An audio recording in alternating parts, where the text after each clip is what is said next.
سرخط مهمترین خبرها: غلبه تاریخی منتخب تاجیکستان، رقیب بعدی کیست؟ کشته شدن 3 سرباز آمریکایی در حمله گروه‌های طرفدار ایران و امام علی رحمان بار دیگر از ذخیره 2 ساله خوراک گفت.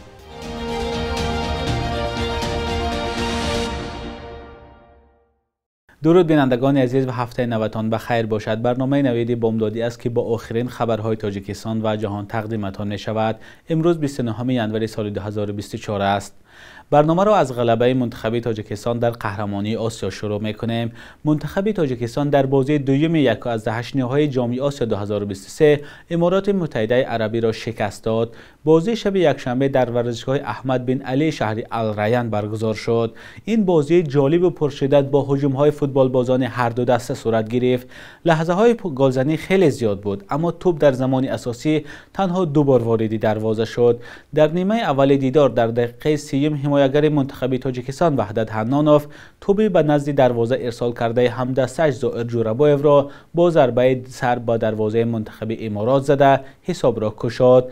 گل جوابی را خلیفه الحمدی در آخر زمان اساسی یا دقیقه 95 با ضربه سر از جریمه‌گاه به هدف رساند.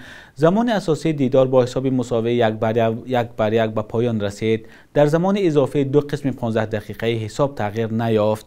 سرداور این بازی داور 37 ساله فیفا اراکی یوسوکی از ژاپن برای معین کردن غالب سلسله پنالتی تعیین کرد. همه 5 بازیگر منتخب تاجیکستان احتم نظروف، وحدت حنانوف، احسان پنجشنبه، رستم سایروف و علیشیر شکوروف توپ را از پنالتی به نشان رساندند. از 4 ضربه از پنالتی زده بازیگران امارات تنها 3 تاش وارد دروازه شد. بازیگر برزیلی کایو که شهروندی امارات را دارد نتوانست توپ را وارد دروازه نماید. دسته منتخب تاجیکستان از روی پنالتی با حساب 5-3 غالب شد. به این ترتیب منتخب تاجیکستان با رهبری سرمربی پیتر شگرد متخصص 57 ساله خرواتی با شکست دادن تیم ملی امارات متحده عربی دومی شده به چهارک فینال جام آسیا 2023 راه یافت. فوتبالبازان تاجیک در دور چهارک نهایی با غالب جفت عراق اردن رقابت می‌کنند. بازی تیم‌های عراق و اردن بیگاه همین روز برگزار می‌شود. بازی تاجیکستان با غالب این جفت 2 فوریه در شهر الریان در ورزشگاه احمد بن علی ساعت 14:30 به وقت محلی یا 16:30 به وقت دوشنبه آغاز می‌یابد. صدها نفر در تاجیکستان بازی منتخب‌های تاجیکستان و امارات متحده عربی را تماشا کردند و از غلبه منتخب کشور استقبال گسترده نمودند. بینندگان عزیز، گزارش مفصل در این باره در برنامه اخبار تقدیمتان می شود. در نتیجه حمله به سرنشین‌ها به یک پایگاه آمریکایی در اردن و در نزدیکی مرز سوریه 3 سرباز آمریکایی کشته شدند. در این باره روز 28 ینور پرزیدنت جو بایدن خبر داد و این حمله را کاری دست گروه‌های طرفدار ایران گفت. بایدن گفت دلیل‌ها را جمع‌آوری دارند، اما می‌دانند که این حمله کار گروه‌های تندروی طرفدار ایران در عراق و سوریه است. پرزیدنت آمریکا گفت هیچ جای شبهه نیست که کشورش عاملان این حادثه را مجازات می‌کند. این حادثه جو بایدن را زیر فشار مخالفان جمهوری خواهش قرار داده است. آنها از بایدن طلب کردند که در برابر این حادثه تصمیم قاطع بگیرد. امام علی رحمان رئیس جمهوری تاجیکستان بار دیگر از مردم دعوت کرد که برای 2 سال آینده مواد خوراک ذخیره کنند. پرزیدنت در این باره در پیام تبریکاتی خود به مناسبت جشن صدر تاکید کرده است. امام علی رحمان در پیام خود به ساکنان گفت سالهای اخیر با توجه به تغییرات اقلیم، گرمشوی حرارت زمین، اینچنین روز به روز شدت گرفتن وضع اجتماعی و اقتصادی جهانی امروزه و افزایش طلبات به عضوقواری پیوسته به آن تاکید می‌کند که خانواده‌ها باید برای 2 سال ذخیره مواد خوراک داشته باشند. به گفته وی این پیشنهاد تصادفی نبوده، در پی تحلیل عمیق وضع و پیشگویی‌ها صدا می‌دهد. دعوت پرزیدنت به مردم درباره ضرورت آماده‌سازی ذخیره عضوقه برای 2 سال تقریباً 15 سال باز صدا می‌دهد.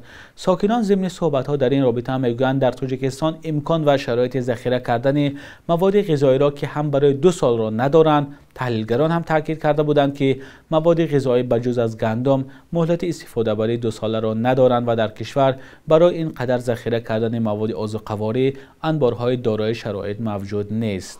به کودکان در تاجیکستان حق دادند که اگر از کسی یا چیزی ناراضی هستند به ابا به اداره‌های دولتی مراجعت کنند، اگر به شرطی که عقیده خود را مستقلانه بیان کرده توانند. این کار پس از اصلاح قانون درباره حفظ حقوق کودکان امکان پذیر شده است. همکاران ما در خیابان‌های دوشنبه از ساکنان پرسیدند که این تصمیم تا کجا به حفظ حقوق کودکان کمک می‌رساند. که فرزندی به منه هیچ وقت ایروی پدر و مادر شکایت کردن ایروی مسلمانی درست نیست. من امیره نمیخوام زنم که پدر مثال فرزند روه ایروی پدر یگم پدر یگم مادر نمیخواه که فرزندی من مثال ایره بیره گرده. فرزند ای اول تربیت دادن در کور. بارکالله.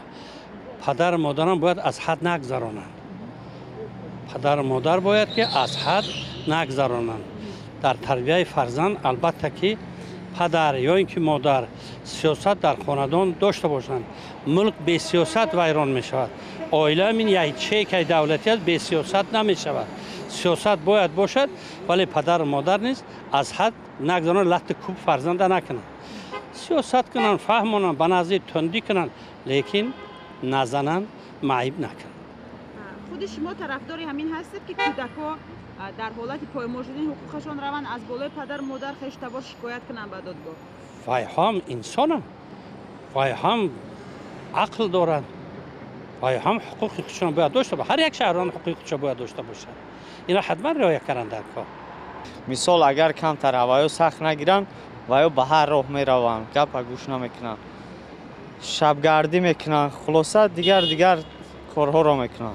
کمتر سیاست باشد خوبه در خانواده. در عائله پدر و مادر سیاست کنند. بله بله. لیکن کودک‌ها حق دارند از این پس که از بالای پدر و مادرشان شکایت کنند به دادگاه. اگر که نابالغ باشند نباید شکایت کنند. برای که مثال در هر یک جایی که نباشد باید یک کس گپ زنه دیگرها گوش کنند. وقتی که آنها گوش نمیکنند دبراست یگام جای گپش نیست است دیگر اپجا. از این پس به کودک‌ها طبق قانون حق داده شد که اگر دیدن که حقوقشان پایمال می شود و مقامات مراجعت میکنند. میدونم اساس در دوشنبه اگر بسیار حق کلانتیان کودکان از چهارچوبه میبرایند، از همین سبب فکر و عقیده کودکان را هم شنیدن در کار، لیکن یک نمود مسئولیت دادن در کار که باید کودک هم فهمد در کجا حق دارد و در کجا حق ندارد.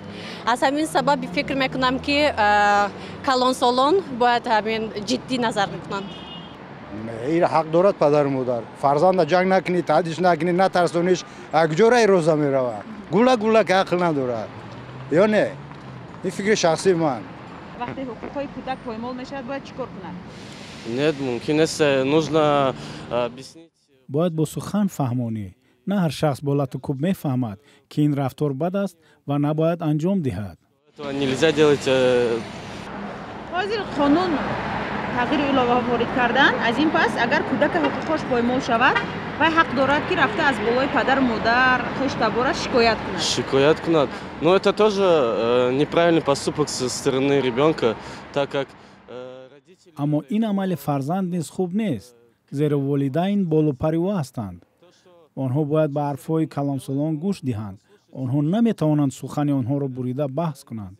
میباید به سخنان کلانسالان گوش دهند و بفهمند تا در زندگی خوشبخت و کامیاب شوند. Просто старших нужно слушать и понимать.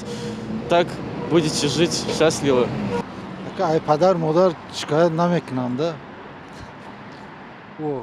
در استانبول روز یکشنبه 2 نفر نقاب‌پوش به کلیسای کاتولیکا حمله مسلحانه انجام دادند. حمله هنگام عبادت صورت گرفته 1 نفر کشته شده است. علی یرلیکایا وزیر کارهای داخلی ترکیه گفت حادثه در کلیسای سانتا ماریا ناحیه سریع بیوکدره رخ داده است. درباره نفر کشته شده معلومات نشر نشده است. بنا به گزارش‌ها اکثر عبادت کنندگان این کلیسا ایتالیایی‌های مقیم استانبول بودند. رسانه‌های ترکیه خبر دادند که در پی تیرپرانی حملگران 1 نفر کشته، چند کسی دیگر زخمی شده است. مقامات هنوز این معلومات را تصدیق نکردند. حالا جستجوی حملگران ادامه دارد. ماه دکبر در ترکیه بیش از 30 نفر با گمان آمادگی برای حمله به کلیسا و سینگوگ نصرانی‌ها بازداشت شدند. از آنها جانبداران گروه تروریستی دولت اسلامی نام برده بودند. بخش یک روز تاریخ را همکارم خیرامان بقازاده تقدیمتان می‌کند که مهمترین تحولات تاریخی در روز 29 ژانویه را فرا می‌گیرد.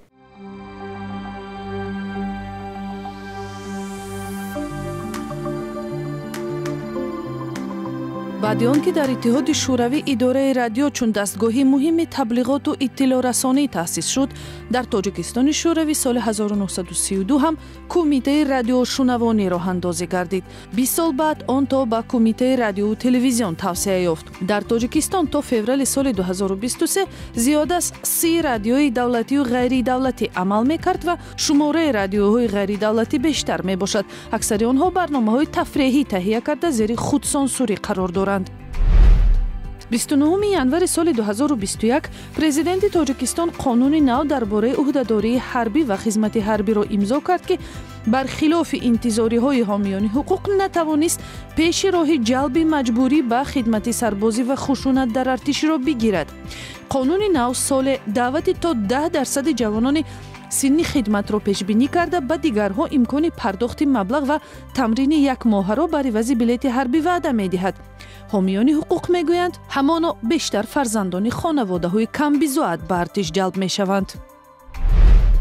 29 январи соли 1955 Зебунисо Рустамова камонвар ва барандаи медали олимпӣ таваллуд шудааст. ӯ қаҳрамони чаҳоркаратаи ҷаҳон ва барандаи медали биринҷии олимпиадаи соли 1976 дар шаҳри Монреали, Канада аст.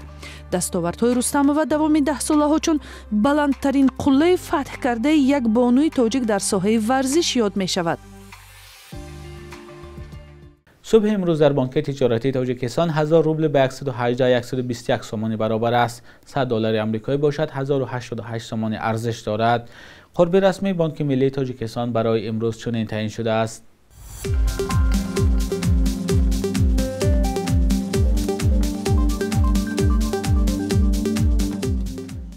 بینندگان عزیز، به پایان برنامه نوید بامدادی رسیدیم. ممنون از همراهیتان با برنامه‌های رادیویی آزادی. روزی خوش داشته باشید.